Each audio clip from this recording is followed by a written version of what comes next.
Oh, hello and welcome. What are we talking about with Jamie Jakes? I am him, and we are here to talk about rookie wide receivers. I am sitting in betwixt two gentlemen that are very smart about the college football. To my left, this guy is a film machine. He is a film gremlin. He is watching film all day, all night, in college football season, after college football season. Mr. Ryan Perrio, thank you for joining us again, buddy. Proud to be left twixt tonight. Left twixt and right twixt, we've got NFL insider, Alabama football insider, and by way of Alabama, SEC football insider. James, how are you doing, buddy? I'm doing fantastic. I had a fantastic night last night. Went out to the ice house and ran into Jason Garrett, of all people. He's a very nice man. So shout out to Jason Garrett for being cool.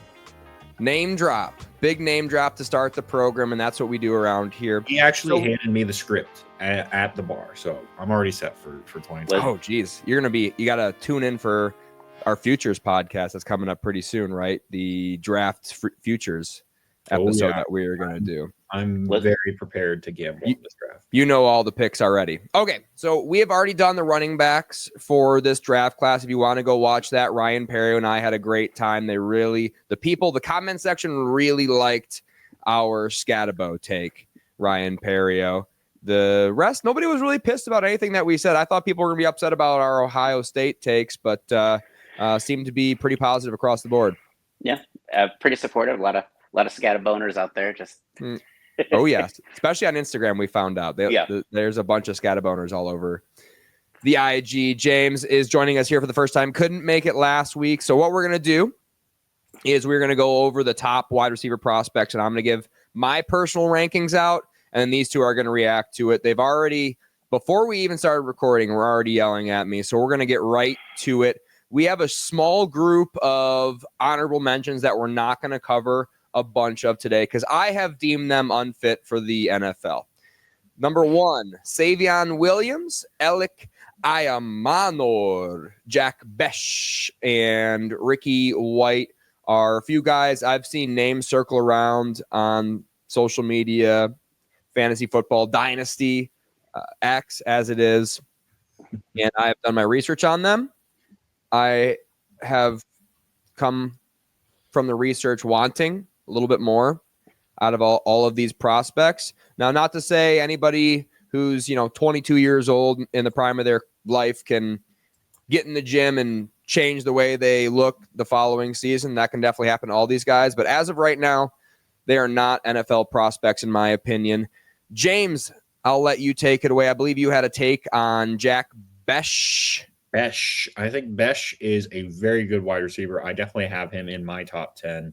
He is really physical, really good off the ball, and a theme that you'll probably hear from me for the majority of today is who did he play against well? Played really well against SMU, played really well against Kansas. So I was pretty impressed by what he performed against good defenses. So I think he should be a lot higher up. Wasn't he like Senior Bowl MVP or something like that? Yes, he was. He was, and that's always a pretty good sign. And he had like a family thing happen, right? Like his brother died right before. There was something like that, right? Is that right?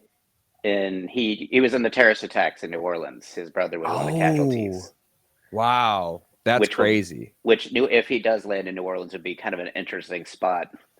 Yeah, that would be wild. Okay. I would say about Jack Besh is I also think with Savion Williams, both of those kind of basically took shine off of each other. I do think Besh had a better season overall than Savion Williams. Like Savion kind of reminds me of Quentin Johnston, his predecessor, who's kind of made a name for himself with drops, and he's kind of in that same mold. So now Jack Besh, definitely a white guy as well, correct? Yes. Yeah, there's a lot of white wide receiver prospects that I just didn't really like this draft class. I was all about Lad McConkey last year, and this year I can't get myself sold on any of these honks on the outside. Whites. You're out. Yeah. You're out of the club. Yeah. Well, I'm a Scatabo believer. So, anyways, anything else? None of these guys: Ricky White, Alec Ayamanor, and Savion Williams. There's a lot of hype from Savion Williams all of a sudden on social media, and I was just like, why? just because he's a physical freak. Like it's sometimes you see like you get those testing where Quentin Johnson had the same thing. Like people were like super high on him. Like he was wide receiver 1 the whole college football season. He came out and then he went first in the second round. But he went second after JSN. That's right. I had money on it. Go ahead, Ryan. But I was thinking, I am on or like I agree. Like he had some wild games. Like if you turn on the 2023 game against Colorado, where he basically wraps up like 23 receptions for 299 yards and like 3 touchdowns, basically like he just doesn't pop athletically for me. Like he's productive, but he kind of looks like Alan Lazard. Like he's just a big guy that just basically wins because he's a big guy. I don't see like him running in the high 4.4s or low 4.5s was surprising for me. Okay. Talked way too much about the boring guys. We're going to get into another boring guy, another guy that I think Ryan Perrio, what would you say? You protested that he wasn't on my list of guys that we're going to talk about. Jalen Royals. Absolutely. All right. Like, so here we go. Georgia military transfer to Utah State. To your credit, pretty decent efficiency. He was 2.42 career yards per route run. 2023 was his best season at 834 yards, 6 touchdowns. So by my math, he wasn't running a lot of routes. Combine, he measured out at 6 foot, 205, ran a blazing fast 4.4240. High school at Georgia, he only caught for 445 yards and 4 touchdowns as a senior. Wasn't a great separator in my opinion. Not a great athlete in my opinion. You guys both love this guy. So Ryan Perrio, you were the one who protested, so you go ahead and take it away. Turn on the tape. You want a Deebo Samuel-esque gadget guy, wide receiver. Look no further than Jalen Royals. That may despite his size and your athletic, judgments, he still absolutely won at the line of scrimmage. And for a lesser known school, basically put up big numbers against big competition like Utah and BYU, respectively. Like he had big games against the big opponents. Like it wasn't like he just basically cleaned house against Portland State or whatever else the Mountain West plays against. He shined bright and he is absolutely smooth. Like he's kind of like Amon-Ra St. Brown. Like he just has that physicality, but he also has some speed and to me, he just looked like a lighter Deebo Samuel. James? Yeah, I mean, and the thing you're talking about with the stats there, senior year, he only did that in 8 games. So I did say that. I said that 8 games because James, he did have the to your guys' credit 2.42 yards per route run career. And right when I said he only had 834 yards and 6 touchdowns, I said he didn't run a lot of routes because he's very, very efficient. To your credit, James. Go ahead. Sorry. I like him, and he is one of the few players where he got better every game of the season. Okay. His production just got better over time. So I'm very intrigued. I think he kind of fits that mold of, first year. I mean, he's probably going to be second, third round draft pick. First year, probably you're going to see him not start, and then by the end of the year, he'll be starting. That he seems like a hard worker as well, which is something that I like to see as well. Okay, I like military. That. Anybody that has military, you can definitely know that they're getting up at 7 a.m. and they're in the practice. He can make a bed real good. Yep, I'm sure he can. Georgia boy, born and raised. All right, so I'll get him out of the honorable mentions. I'll rank him 12. Maybe I'll even rank him ahead of this next guy. That's right, Jalen Rose. Remember that. Remember me, Jalen. I'm going to rank Jalen 11. I'm going to put this guy 12 because I wasn't super impressed by him. The only reason I even have him ranked, and I'm talking about Xavier Restrepo. Who do you think I was going to say, James? I was going to say Isaiah Bond. I was ready. No, we got Isaiah Bond later. Xavier Restrepo, because he played, am I wrong? This guy played with Cam Ward? Yes, last year he did. Number 1 receiver for Cam Ward. My only note on him is why didn't any good wide receivers transfer to play with Cam Ward? Because I couldn't get behind anything that Xavier Restrepo was. So James, you're an NFL insider, college insider. Why didn't they have better targets for Cam Ward to throw to over there. I'm kind of shocked about that. Mario Cristobal loves to recruit, and South Florida is a hotbed of wide receivers. I don't know what's going on there, to be honest. Maybe they just didn't offer him enough Lamborghinis. Yeah. It's a puzzle to me. I don't really know why. Mario is one of the best recruiters in college football, so if he wants him, he can get him. Yeah. Ryan Perrio, what's your take on this guy? I think as far as I would call him Mighty Mouse. Like he's definitely going to be a fan favorite. Like he's absolutely a gadget guy. He's going to be, return special teams, maybe your fifth wideout that just, gets out there and just runs a deep underneath. I don't think he can be an everyday player. That size is just not going to – he's going to get preyed upon by every DB. As far as Miami's talent, I think that they just bet on their guys. They're like Jacoby, and they just haven't panned out to what they thought they would be, because they all can run 4.4s. Like you saw the comment, they all ran 4.4, and they're all 6'3", except for Restrepo. Well, getting on to number 10 on my list, the guy I was really excited about until I saw what he weighed at the combine. Speaking of undersized guys, Tez Johnson out of Oregon. I think, James, you're the one who broke this news to me. I think we were together, right? And you brought your phone up to me and you said you had a graphic, and it was Tez Johnson weighs 157 at the combine. And I said, is that real? Is that real?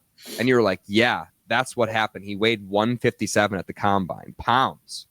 Not even like kilos, pounds. 157. Light lad. Immediately kind of off my board at that point. I guess he crushed it at the Senior Bowl from what I heard, but other than that, I did think I was excited about him on film. He's got good speed. He's a good separator.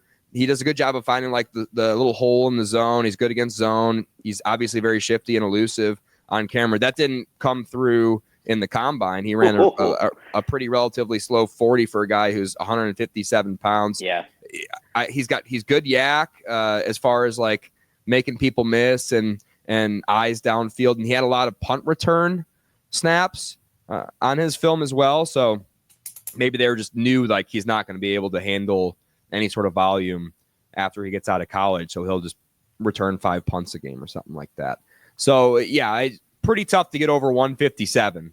That's tough. James, do you have any hope for Tez? He was 165 in college. Devontae Smith is 170 pounds. So I mean, he's not that far off from somebody who is good. If you have to benchmark it now, Devontae Smith is a anomaly, not the average for sure there. Honestly, the main thing that intrigued me the most when looking at his profile, looking at his, advanced stats, his contested catch rate, only 33% did he catch contested catches. So he is not physical with any of his poundages, which already hard to be at that weight. But, yeah, Devontae Smith has proven us wrong with that. You're looking at the deep stats here. NFL guys only get bigger and stronger. So didn't Devontae win a Heisman at that weight though? Yeah. Tez didn't win a Heisman. Yeah, exactly. That's what I'm saying. He's got no shot. If that's our benchmark for that weight class, he's not putting up the production or the numbers. Most disappointing combine performance, I think, of any player, because you're at that height and weight, you need to absolutely Xavier worthy those numbers. You needed to be in the 4.2s and 4.1s for people to be like, hey, this could be a Deshaun Jackson type, just absolute small, slender man, but absolutely, if he gets past you, he's past you. And for him to run 4.55, like I almost spit the water I was drinking. Like I was just like, I had to do a double take, because it's like, this was the whole thing. This is what you were training for. This is what your season ended, all you should be doing is running the 40. This is your season. And I and he needs. I hope he gets a lower number just pro day, but I don't know if, like I said, the only team may be Denver, just because he's Bo Nix's brother, and so there's a little bit of a nepotism there. Yeah, to kind of give Bo Nix like his little buddy back. Undrafted free agent, 7th round pick to Denver seems what I would. All right. Hey, could be a good punt returner. Who knows? Anyways, next, 9 on the list. Wide receiver 9 on the list. I've got Isaiah Bond. Alabama transfer to Texas. His stats are 1.73 yards per route run in his career, which is a massive red flag 540 yards, 5 touchdowns his last year at Texas. Combine, he measured out at 5'11", 180, 8.5-inch, teeny tiny hands. He played high school football in Georgia, 909 yards, 7 touchdowns as a senior. He was a track star in high school. I do have film notes on him, but I'll let you take it away, James. How do you see Isaiah Bond? Probably not very favorably, right? No, I bought NIL merch of Isaiah Bond. I was a fan. I was hoping that he would do a lot better at Texas than he did. Main notes for him: production falls off from his years at Alabama to Texas. He drops quite a good deal, going from a worse passer to a better passer. And Quinn Ewers there, so also had better wide receiver talent around him, so he wasn't even getting the first DB. I don't really know what happened with Isaiah Bond. I think the main thing to be worried about isn't insider info or anything. I haven't heard anything bad about his character, but leaving for a Lambo and then getting worse when you get paid is usually not a good sign of having a good work ethic. So those are my thoughts on Isaiah Bond. Red flag. And that's the good part about NIL. It makes it easier for us to scout how players are going to respond when they get money. Oh, yeah. Saved us from Ollie Gordon, it seems like, already. So, anyways, Ryan Perrio, Isaiah Bond. I think he could be a hidden gem. For what his 40 was, he is a lot faster on tape than that 40. Like, if you look at Matthew Golden, who we'll probably talk about later, in his 40, like, he looks light years faster than Matthew Golden in his highlight tape. Like, I just think it's one of those things where I think he has to get a higher usage rate to kind of keep him focused, maybe. Like, it's a focus issue. Like, if you go away from him, then he starts to kind of, his routes kind of get a little messy. But he is definitely another guy that you could line up outside, inside. He's just big enough to do an outside receiver, and he's shifty and elusive with the ball in his hands. He's got moves for days. Yep. It's just at what price are you willing to pay to have him? Because he's got to improve his numbers at his workout. Like, that 40 has to come down a little bit, and he's just got to have a little bit better drills. But I thought he could be a solid 2 to high end 3 at the NFL level. Yeah, I have very similar notes to you film wise, Ryan. Routes all over the field, great speed, great run after catch, good separator. He's good finding the zone. Mm-hmm. He's shifty. He stole a man's ankles against Florida, and he does. I follow him on Instagram. He does have exercise workout videos on Instagram. But yeah, if you have that type of film and this poor production, there's something wrong. It's a red flag, and that's why you really want to see 2 yards per route run in your career, especially when you're catching balls for Quinn Ewers is supposed to be a good quarterback, people were saying at one point in his career. I will say that Texas did use him a lot as a decoy, that they ran him out and then ran somebody underneath him, like Gunnar Helm, their tight end or whatever. And he kind of, I know that's a little bit of a reach, but that has been, noted by other people that were inside the combine interviews and stuff like that. They're saying. I mean, Ladd McConkey, I know it's not fair to maybe compare the two, because Ladd McConkey was like the 3rd best wide receiver in that draft class. But Ladd McConkey, he was next to Brock Bowers. He ran routes. You see, look at Brock Bowers' college film. A lot of it is just Ladd McConkey stretching the field and Brock Bowers catching underneath. And Ladd McConkey was still super efficient. He didn't have gaudy stats, but his yards per route run were like over 3. Yeah, 3 yards per route run for his career. So it's just like, it's not. I've heard the Gunnar Helm like tight end excuse or whatever, but I'm just like, both of these receivers stink. Anyways, moving on to number 8, and here's where we're gonna get hot, boys. Here's where we're gonna get hot. Kyle Williams, the 8th best wide receiver in this draft class. UNLV transfer to Washington State. Talk about efficiency, yards per route run in your career, 2.71 for Kyle Williams. 1,198 yards, 14 touchdowns his final season, which was a school record. 5'11", 190, ran a 4.4 flat on his 40 officially. little bit of a background story. Baltimore, Maryland kid, grew up in Inglewood, so you know he's always up to no good. And I have noticed a theme. I'd like to point out that the products of Californian education, they tend to end up in Arizona State and UNLV. Okay, that's all I'm gonna leave it. I'm gonna leave it there and let you guys look into that. Just a trend I'm noticing. High school, he played quarterback, defensive back, and wide receiver. He had pretty bad stats in high school. 763 yards, 9 touchdowns. So whenever he touched the ball, he scored a touchdown. Like evidently, I do have film notes on this guy. Are either of you guys at all interested in Kyle Williams? Because I got to say, I love him. He's currently going undrafted in 20-round underdog fantasy football best ball draft. So like outside of like the top 230 picks. And I think this is like the Puka Nacua potentially of this draft class. He kind of checks all the box. My comp to him, Jameson Williams. James, I'll let you lead it away. Besh is my Puka pick for this year. I literally, when you sent out this list of players, I went, who? Didn't know Kyle Williams. Yeah, that's what I thought.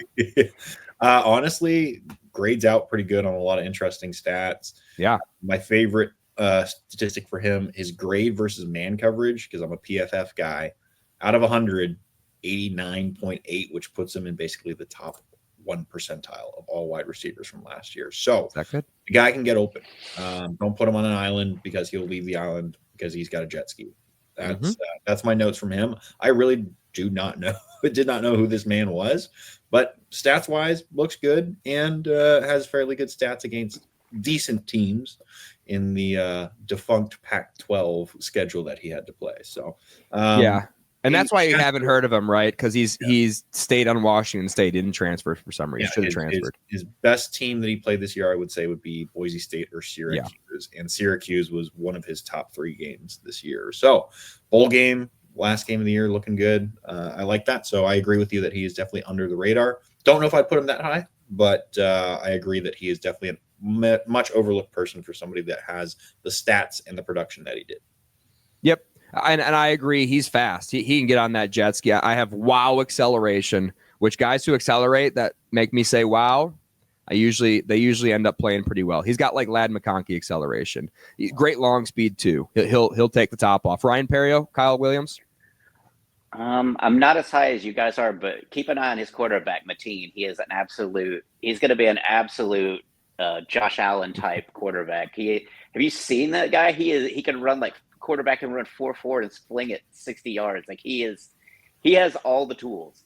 Kyle Williams, I think my comp to him is Marvin Mims. Like he doesn't have a real route tree is what I noticed. Like he does have an ad, and that's my one worry is that when you get to the NFL game that you kind of can't ad lib your routes, but he could say he's got hands. Like I said, he could definitely, I think at some point he could be a 4, but if he pans out right, like he could probably be your burner 2 if he just hits all the markers. I just don't see him as your number 1 guy. He's super, he's got speed. He's got the speed, and he has highlight reel catches, but it doesn't look like he has a real route tree, and that's usually going to be a problem getting on the field in the NFL. You're right. He's definitely a developmental guy, Ryan Perrio. He definitely doesn't have a developed route tree, because if he did, he'd be like my 4th favorite prospect of this draft. He could develop into something I think pretty good. I do have in my notes hands. That's hands with 5 exclamation points behind it. Great against zone, great separator against man. He's tough to tackle too. For a 190-pound guy. Oh yeah.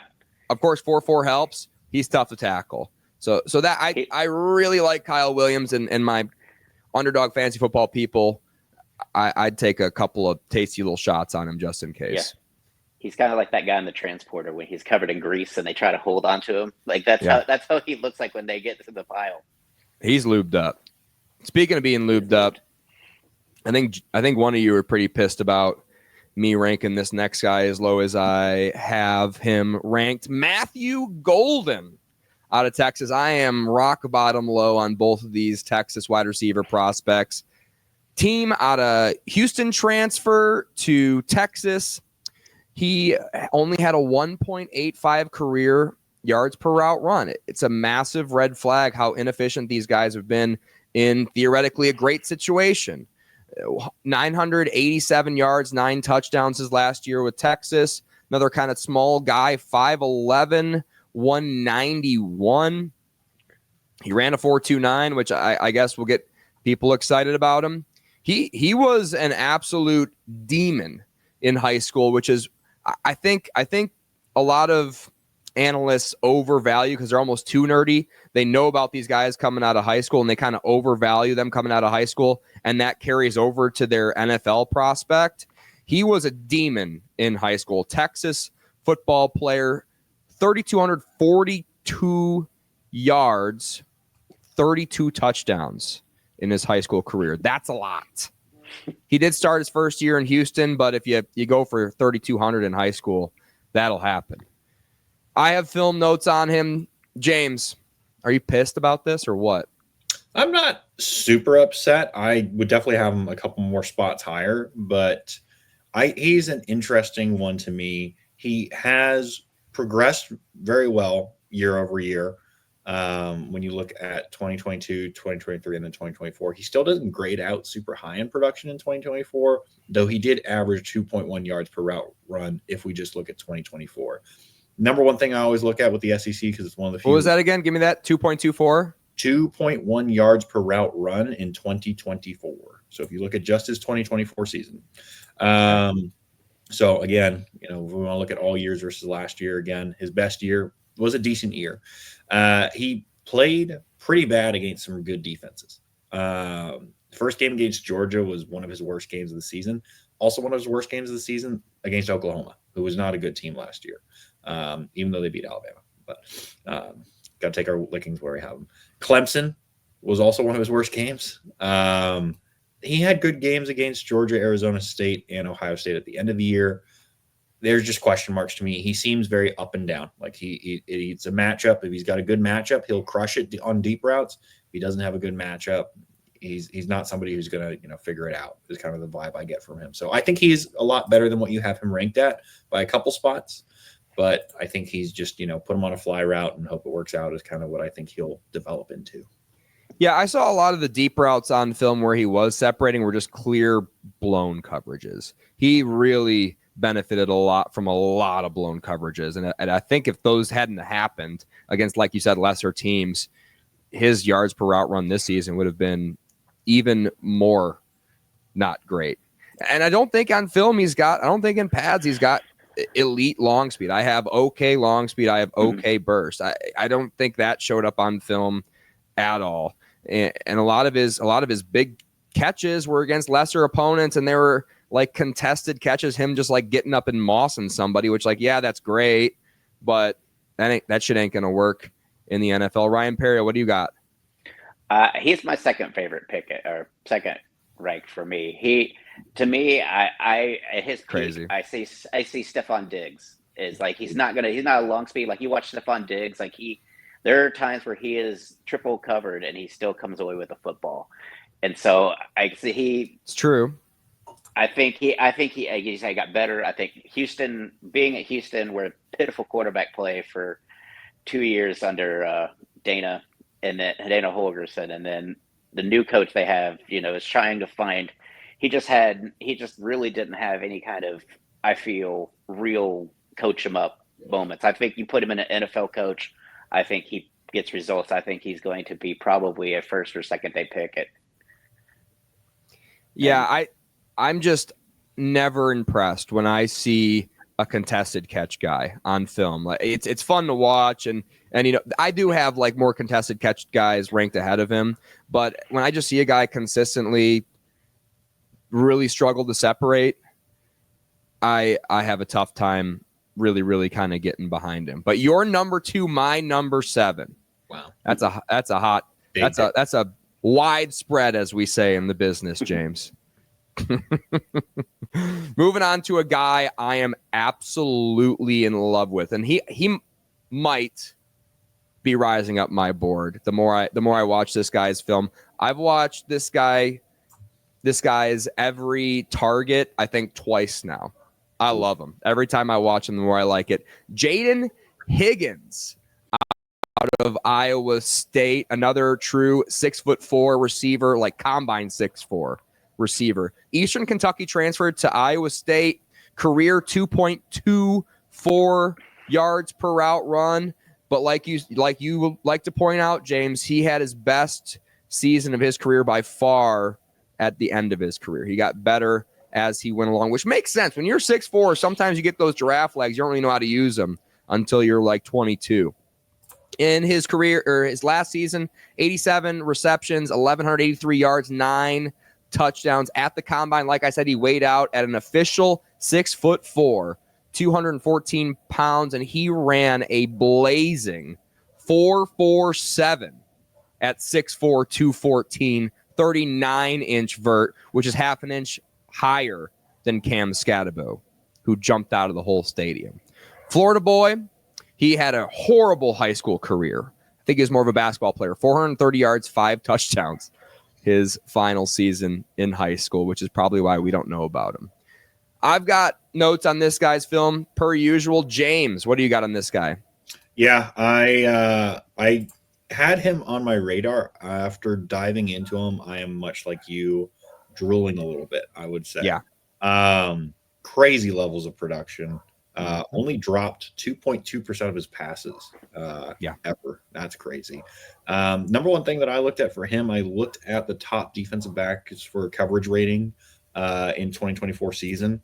Not only did he have multiple of his best games against people in the top 20 for coverage ratings for defensive backs, Iowa State actually had two receivers who were top 20 in coverage. So not only was he beating people as his opponents, but at practice, he had two of the hardest guys to go against and getting reps against them. So that seems to have worked out for him. He seems to have learned from what's going on in the practice field, working against some of the best defensive backs in college football. And I am very impressed by him and his production. Those levels of production are crazy. That build at 6'4" is crazy. So I would probably put him I'd always put him in. I'd put any wide receiver in front of Travis Hunter this year, but I would probably have him in my top 3. Top 3. James, I might be there with you because the more I watch this guy's film, the more I dig into him, the more impressed I get. Talk about a low drop rate that shows up on his film. I think so. You can go online. There's a video of every one of his targets.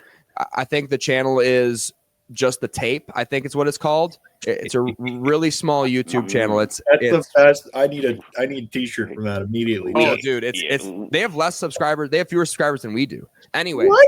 Yeah. Come at us, Just the Tape. Oh my God! Watch the video. Watch the video of Jaden Higgins. There's not an incomplete pass that he's targeted on until like week 4 of the season.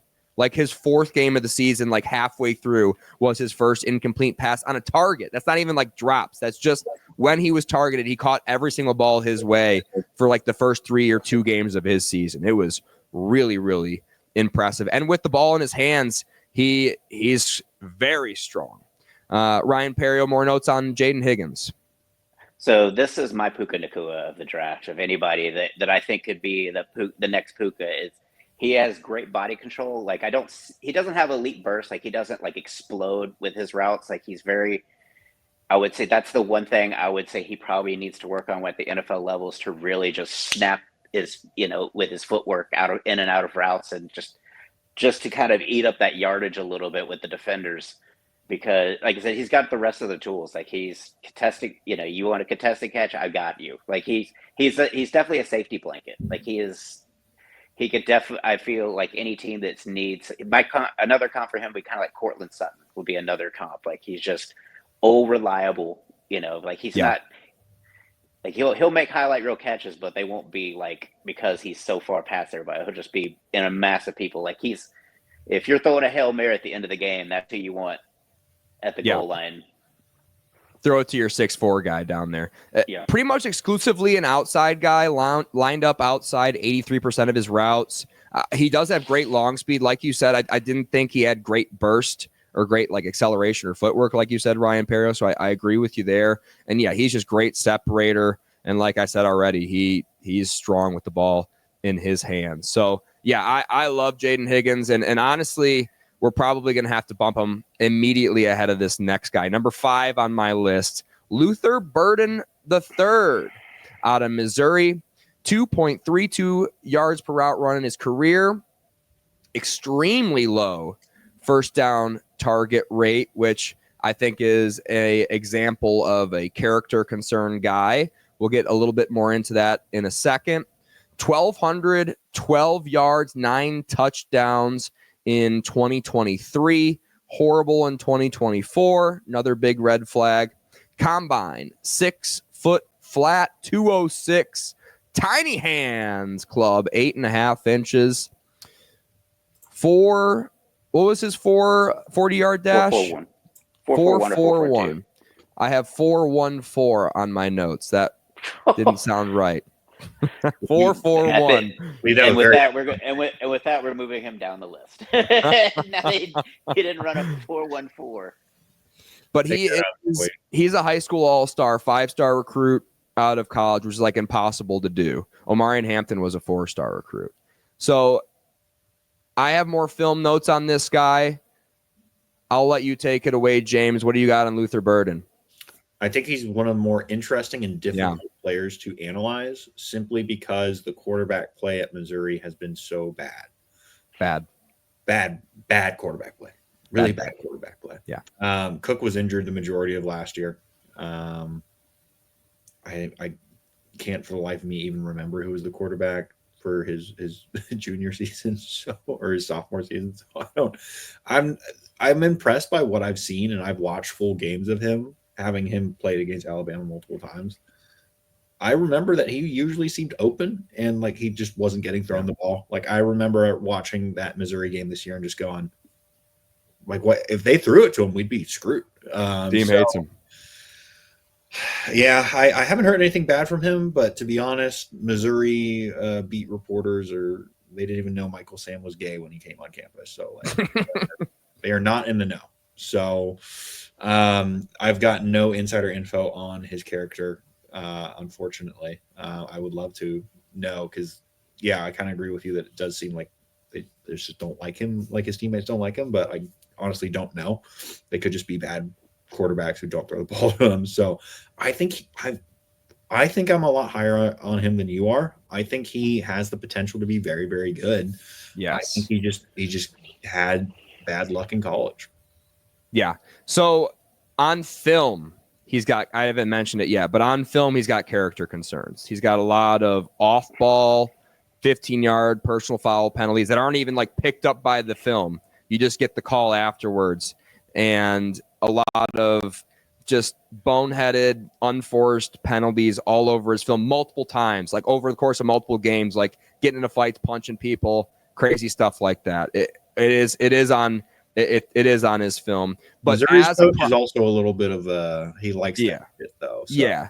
I think I agree with you that that's not good that he's showing it, but I can also see that the situation with the head coach of Missouri, a guy who told one of our players to S a D during a game. Yeah, I'm not shocked that guy who has that level of character concerns on my end as a head coach allows his players to do boneheaded stuff. So I think maybe if he's in a better environment, I don't know if we see that as much, but I do agree that it's not something good to see. Yeah, so that's why he's going to fall to Pittsburgh in the second round. And when that happens, he's going to become like my second favorite prospect going into next season because he's just a Pittsburgh guy, especially if AR ends up down there. He does, like on film, have like that wow speed. Like this guy is so explosive. His route running is sick, creates separation, and then is thrown into coverage, like you said, all the time. He's like wide open and then just has to stop his route and run backwards back into coverage and moss somebody. It's all over his film. It is really, really bad. Great contested catch, like I just said. When he gets a good ball, he shows how much separation he creates because there are a couple of lucky ones that were actually put in a good spot, and then he's just gone because his long speed is so impressive. Big body lad, I would say. For a guy who weighed out at 206, good frame on him, I guess. great at reading blocks on screenplays. Obviously, they had to like figure out ways to get him the ball in his hands, and he was great in the screen game. And it helps that you have that long speed to scare off those deep guys. But yeah, Ryan Perrio, what do you got on Luther Burden?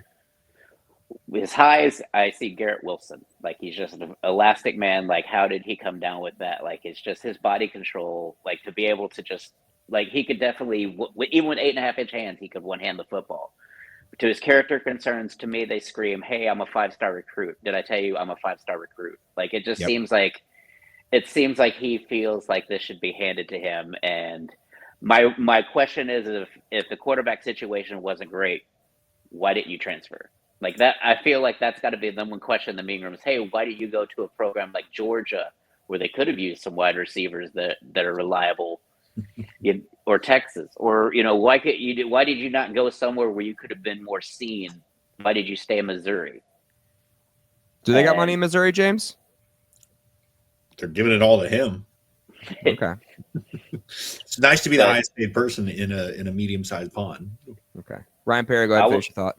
Also, Pro Football Folk, if you look at his career stats, I believe 75% of his completions were 4 yards or less variety. Yeah. So he's definitely a great run after the catch guy, but you have to wonder, okay, what are you getting as far as like a polished product if everything was given to him like less than a 3-step drop? Yeah.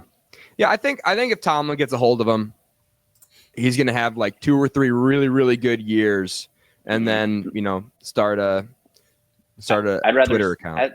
I'd rather see him go to the Niners or somewhere that have like a really unique offense that can kind of really try to unlock him, because Arthur Smith is just basically going to have him blocking while he runs the ball. He needs to go live in a bad weather climate city. He needs to be staying at home at night and getting to bed on time. I think I don't want him out there on the West Coast. In Missouri, what is he? He's not getting up to anything in Missouri anyway. Exactly. That's what I'm saying. Number 4 on the list. I think this is a hot take, although I think the market's kind of correcting with me on this guy. Emeka Egbuka out of Ohio State. 2.61 career yards per out run. Very, very productive. 81 receptions. 1,011 yards his final season. Combine, he measured out at 6'1" and 202. Born in Washington, junior in high school, superstar. 2,240 total yards, 32 total touchdowns as a junior. Early enrollee, so he forewent his senior year of high school, which sounds brutal, but I believe that was COVID year, so that makes sense. Career record holder at Ohio State. Grandfather is the mayor of DuPont, Washington. Isn't that weird? Where are you getting that from? I don't remember. I don't remember how I found that out, but that was the end of my bio for him. James, what do you got? I'll hold the rest of my stuff till the end. What do you got in Emeka? I didn't know anything about that mayor. Now my entire viewpoint is absolutely changed. I mean, I immediately jumped to my 4-3 spots. I mean, I think you have him ranked correctly outside of Travis Hunter. So if we take the, one defensive back that we've somehow placed in this wide receiver list out of it, I think you have him placed correctly.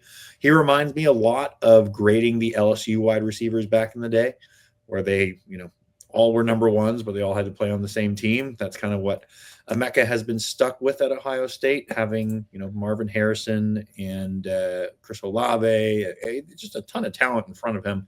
And not really that upset with how much production he's brought off being a number 2.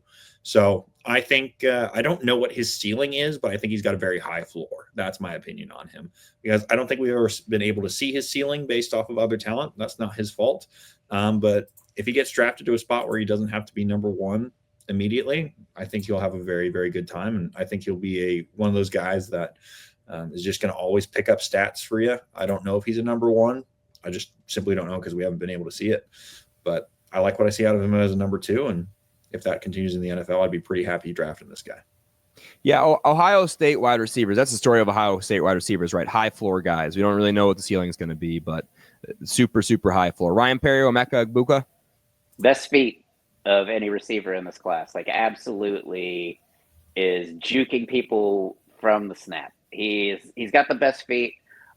Smart on him not to run the 40 at the combine, because I think that would have probably dropped him weight because on tape he absolutely looks like running in mud compared to the rest of Ohio State receivers.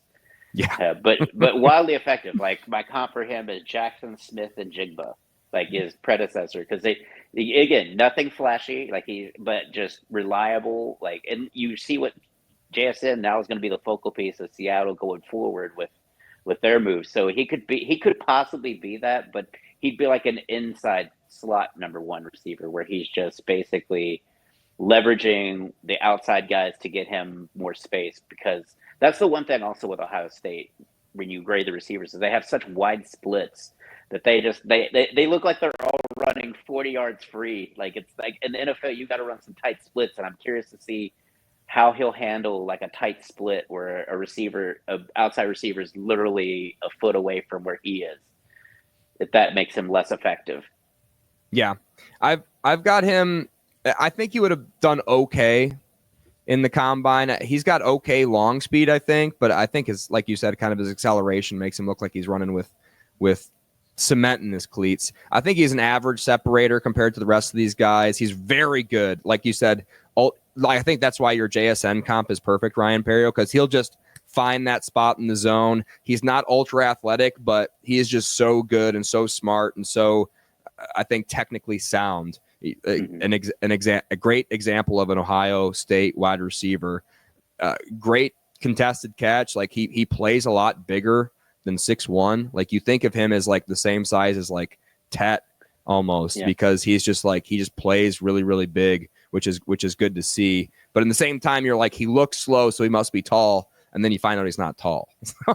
Yeah. So that's not great. Although, like I said, he did have okay long speed, pretty decent long speed. Schemed open a lot in his film. It just seems like the defense is a lot less worried about him than everybody else on the Ohio State offense, running backs and the young freshmen on the opposite side.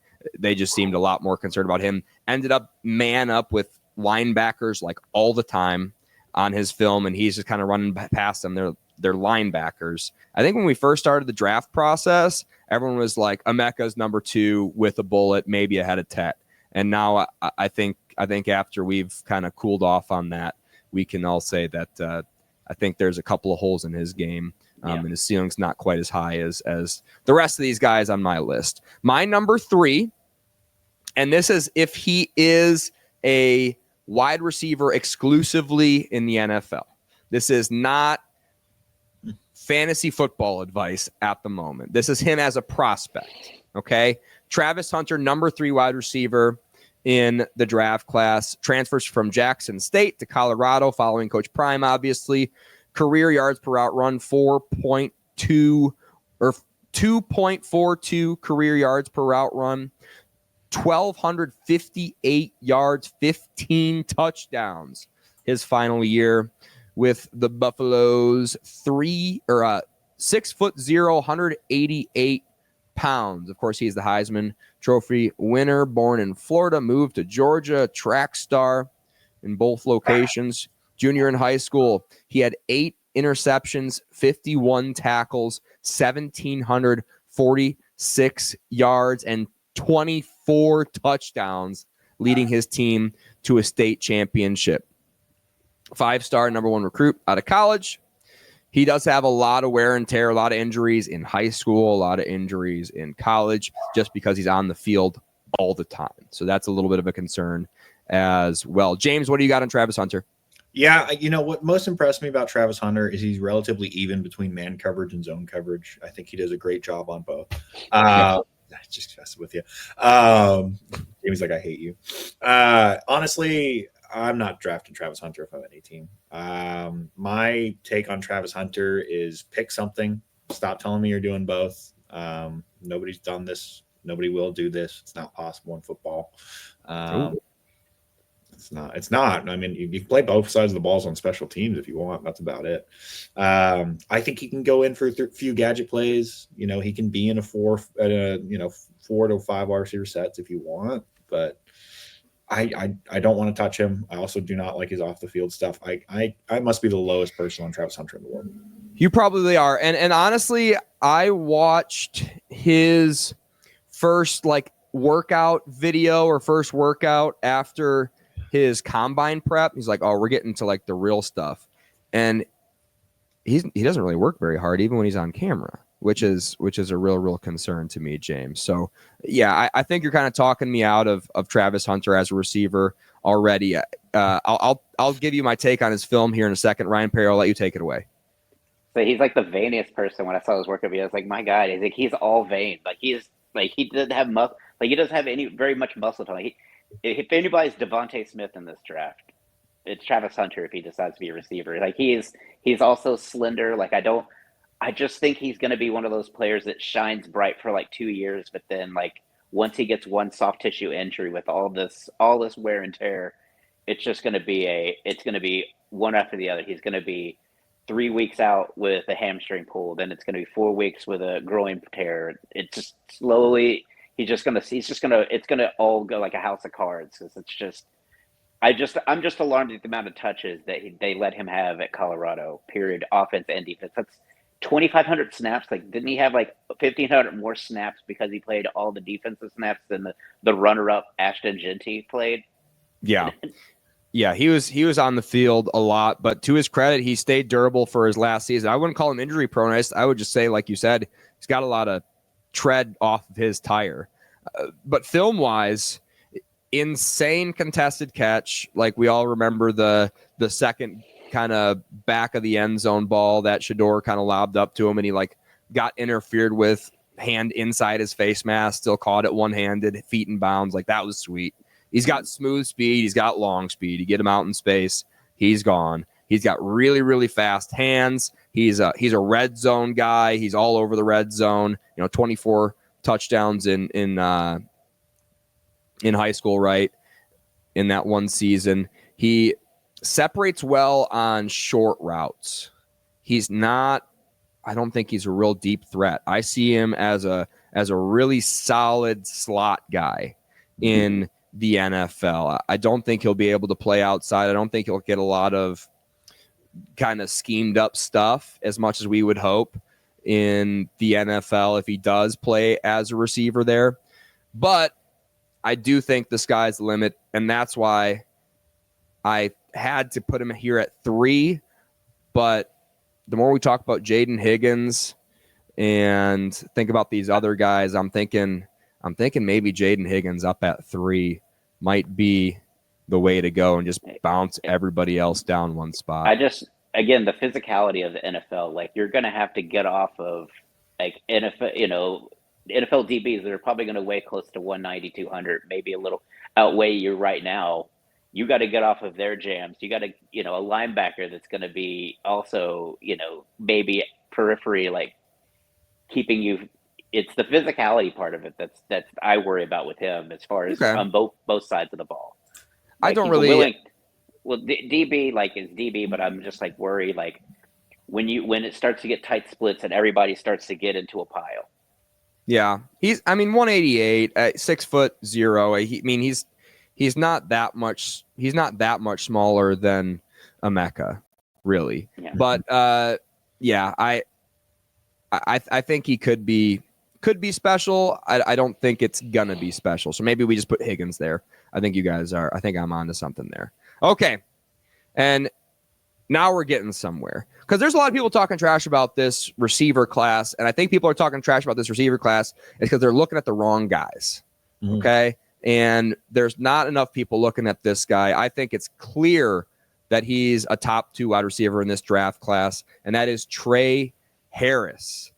My comp to him, DK Metcalf. That's what I feel.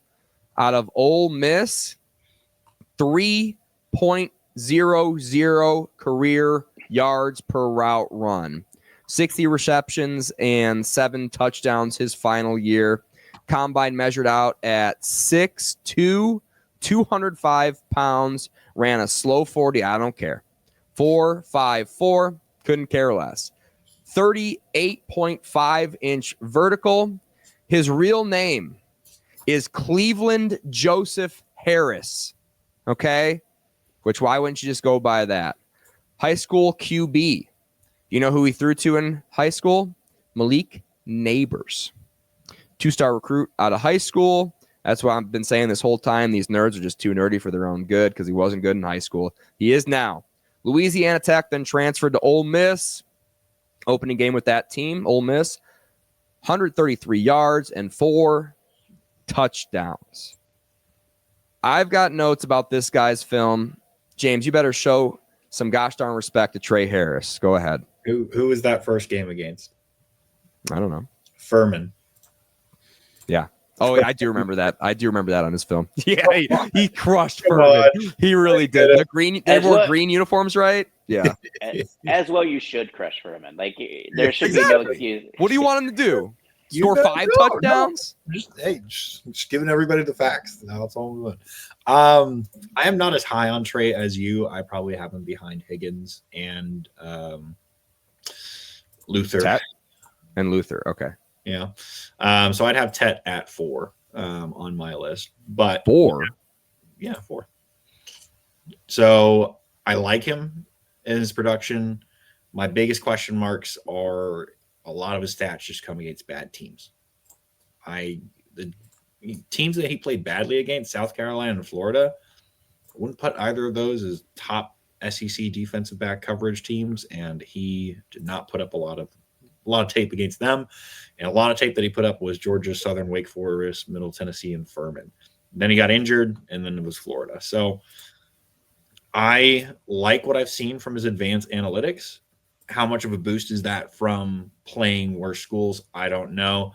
Don't know how you didn't mention that his 2024 season, his yards per route run was 5.12, which was, I'm pretty sure, number 1 in the nation. So against man, he was 10 yards per route run against man. Every route he ran against man, he got a first down. Hey, James, I agree. These stats are amazing. I just have some insane, off the charts. I have some question marks. I would love it if I could remove just all of his non-conference games and look at just the conference game stats. I'd be a little bit more interested. But with all that being said, I do agree with you. I think he is one of the better prospects here and somebody who should be going, dare I say, day 1. Ryan Perrio? He's my number 3 wide receiver prospect. I've been on this guy for 2 years. Now, my comp to him is Nico Collins. Like he's got some rough edges. His career, I think he's run 4 mid routes. Like he runs it's a short screen hitch or it is a go route. So he's got to definitely work his route tree a little bit. Amazing hands. Absolutely the stickiest hands of anybody's draft class. I would love to see him and Jaden Higgins go toe-to-toe with a jugs machine to see who comes out on top. He's got some rough edges. That's the only thing is I'd like to see more mid routes, like some more 15-yard outs, 20-yard back cut-ins. Just show me some more of that. Again, Nico Collins. Like that's the only way I can describe it. Like you think you've got him covered, and he just still comes away with the football. Best game to watch, I would say, is watch 2023 LSU versus Ole Miss. I think he goes off for like 8 receptions, 250 yards, or something like that. It was just a back and forth. It was also Jaden versus Jaden Daniels was the quarterback at LSU at the time, so it was quite the barn burner. Big boy. He plays a lot bigger than what he weighed out at 205. He looks big, deep threat. And I think the reason, Ryan Perrio, that he wasn't running as many mid routes is because teams were terrified of this guy. They were playing 10 yards off of him every single snap. We know what happens when you try and man up against this guy. He's gone every single time that he's targeted. They were taking away that mid route, and all he had to do was test him deep. And if they weren't giving him deep, it was going to be a screen from Jackson Dart or a slant from Jackson Dart. And he would take that for 15 yards every single time. So I think that's a little bit of the excuse I have here. He's a separation machine. All right. He really is unbelievable. Oh, I do have the Furman stats in my notes. 8 receptions, 179 yards. I just have 2 touchdowns. We had 4. Anyways, A lot of his film, though, you guys, and we're going to get to it eventually, I'm sure. Jackson Dart, he's so accurate downfield and layering. So y'all will go through my actual thought process as I'm watching kind of some in-depth Jackson Dart film for the first time and Trey Harris film right now. The high balls were great. Trey would go up and get them. Trey's obviously really, really good after the catch, deep downfield and short. And he's got wow speed. Like I said, corners are absolutely terrified of him. And then I have here, oh my gosh, Jackson Dart is good. He is a great contested catch guy. I am big on Jackson Dart, which is another reason why I somewhat have a question mark here, because I do think Jackson Dart helps him out quite a bit. For sure. Like if Luther Burden, actually has a good head on his shoulders and is on this offense, what did they win a national championship this year? Probably, if I had to guess, like it would have been unbelievable. Anyways, last year they had Quinshon Judkins in the backfield. Like it's like that. What is going on at Ole Miss that they have all these like top 5 NFL prospects, and yet they can't even get to the playoff? It's Lane Kiffin knows one thing, and it's offense. He just doesn't know. Sweet uniforms too. Sweet uniforms. Just watching his film, like the highlights are fun because they're like, oh, that's a cool uniform, and then like, oh, that's a cool uniform, but also he's balling. Anyways, great stiff arm. He had a sun in his eyes catch. He had sun in his eyes and he caught it. So I'm like, that's sweet. Just made a note of that. He was disgusting against LSU. I think we already mentioned that. Mossed a guy. Just ran past high safeties like it was nothing. Like if the safety hadn't flipped his hips in time, it was like he was gone on his film all the time. I love Trey Harris. Sounds like we all do. Sounds like we all have a first round grade on Mr. Trey. And that would be good for me and my portfolio in Underdog Fantasy Football at the moment. Moving on to my number one. James already revealed that this guy is his number 4 recruit in No, he's one. Oh, okay. I thought you said he was 4. I was about to. Me and Jamie were like, who is your number 1? Yeah. Isaiah Bond. No, just kidding. Okay. Anyways, number 1. I think there's some debate here, but I can't not rank this guy number 1. Tet McMillan out of Arizona, career 2.37 yards per route run, 84 receptions, 1,319 yards, and 8 touchdowns. Combine measured out at a true 6'4", 219. Let's talk about hand size. 10-inch hands on this guy. From Hawaii, moved to California at the age of 12. 1,302 yards, 18 touchdowns senior year. High school 5-star recruit, flipped from Oregon to Arizona, which is something that gives you some thought, like maybe not the best decision in the world to have done that, knowing kind of where both programs have gone since his committing. But until you find out that he went there to play with his high school teammates and started there as a true freshman, stayed in Arizona even when coach left. So this guy is, I think, a really loyal guy. If I'm reading this guy correctly, like Hawaiian parents, obviously, and just like a real like loyalty, like team type of guy. So I have virtually zero care, and this could look really bad in 2 years, but I have virtually zero character concerns about Tet McMillan. I think he is like a truly like good, solid dude, just based on the small things I picked up from his bio. James, I'll let you take it away on Tet. Is he number 1? Yeah, no, I agree that he's number 1. Probably another thing with his flip there was when it was Mario Cristobal switching to Dan Lanning at Oregon when he was doing that commitment. So little question mark at Oregon, and he says, let me just go hang out with my boys. I like that. That's a good vibe. Yeah. No, impressive receiving grades. He plays well against good players. Matched up against Jeremiah Wilson at Houston, did okay. Matched up against Mac McWilliams at UCF, had a great day. And those are, again, some of the top 20 cornerbacks in the nation last year. So I'm, in terms of coverage at least, not tackling ability. I don't really care about that. So, not when I'm analyzing a wide receiver. So, I'm very impressed with his tape. I think he has the highest floor, but I don't know if he has the highest ceiling in this draft class is kind of how I classify him. I think you're going to get a really good wide receiver no matter what. I think some of the other guys in this draft class are prospects where I'm curious what their height is. I think Tet here, I think he is for sure going to be a starter for you. I think he's going to be a very good wide receiver one for a bottom 15 of the league team, probably a really good wide receiver two for a top 15 team in this league. So he's a safest pick, ready to go day one. I think he's the number one wide receiver off the board, no doubt. Yeah. Would you say so? Right, Marv, Brian, Thomas, Ladd, McConkey, last season, Xavier Worthy. I would probably put him ahead of Xavier and behind those other three. What do you guys think? Am I forgetting a wide receiver? I would probably put him. I'm a little higher maybe on him. I think I would put him above Ladd just because the measurables versus the production. Like he's been wildly productive. Like he was considered for the Heisman. He was a Heisman front runner to start this year. Yeah, as a wide receiver, and it'll be weird because I'm curious to see what he looks like catching the ball from somebody not that he hasn't grown up playing football. Like the quarterback at Arizona was his high school and before high school, like little league teammate. Like they've gone through like school as little league teammates. To me, I comp him to Mike Evans. Like he's just gonna be one of those guys that what are you gonna do? Like as soon as it comes his way, he's catching it. Like I just think he's got elite hands, elite size. Yeah. 4.4 speed at that size, and he's got a great route tree. You want to watch a fun game, put on New Mexico State and just watch him just absolutely torch up and down the field.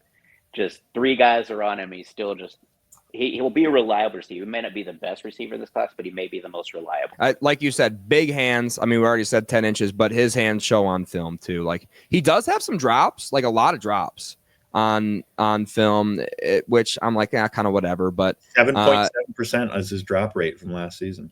Thank you, James. Yeah, kind of a little bit of like a yellowish flag, not even like a full yellow flag, because he does have great hands, like even contested catch, like you guys were saying. Great ball tracking too, downfield. Great long speed. He's got it. All these 6'4" guys aren't going to be able to like really, really accelerate burn on a drop of a dime, but they can get up and they can get going. I think some of that comes from him. I will say he doesn't have much of an edge to him. Like he seems like he's a happy-go-lucky guy, and sometimes that can kind of you don't like some the people that are like Tom Brady and stuff that just absolutely demand perfection, or else they're absolutely going back to the locker room. Maybe he just is kind of okay with maybe I dropped that one, no big deal.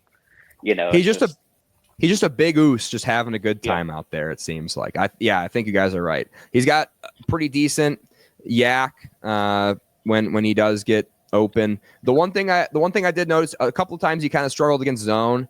He kind of had a tough time finding that soft spot a few times on film.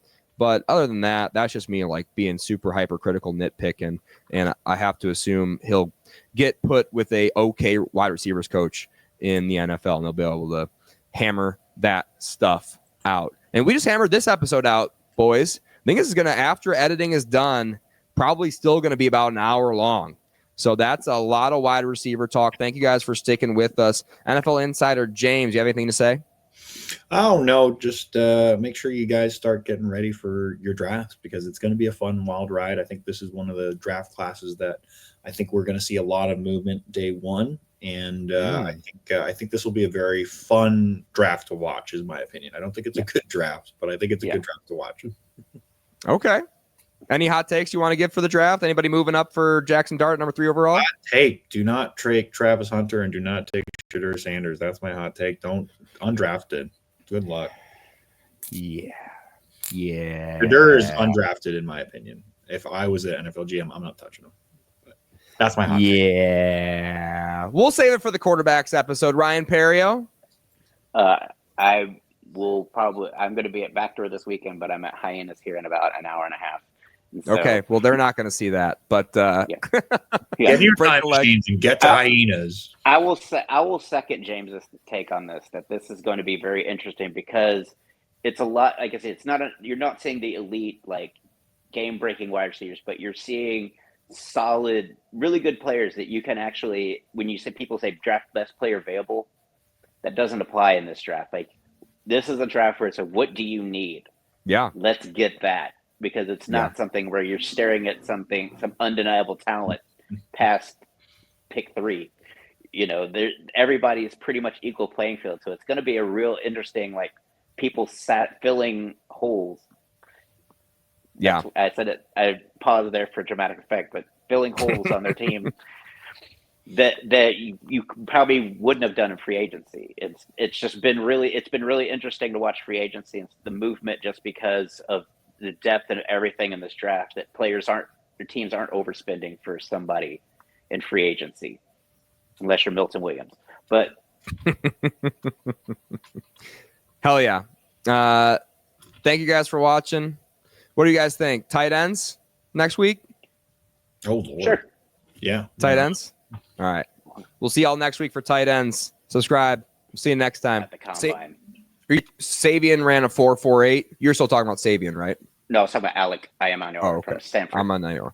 Sorry. I was looking up Savian's. Savian's. Oh, geez. Information. I'm trying to look at the combine website, and apparently they have a Shields ad that will blast at you. Holy cow. Oh, I thought that was me. Yeah. No, that was me. I was like, what the hell? Savian 4.48 30 time, and then NFL.com is showing me stuff.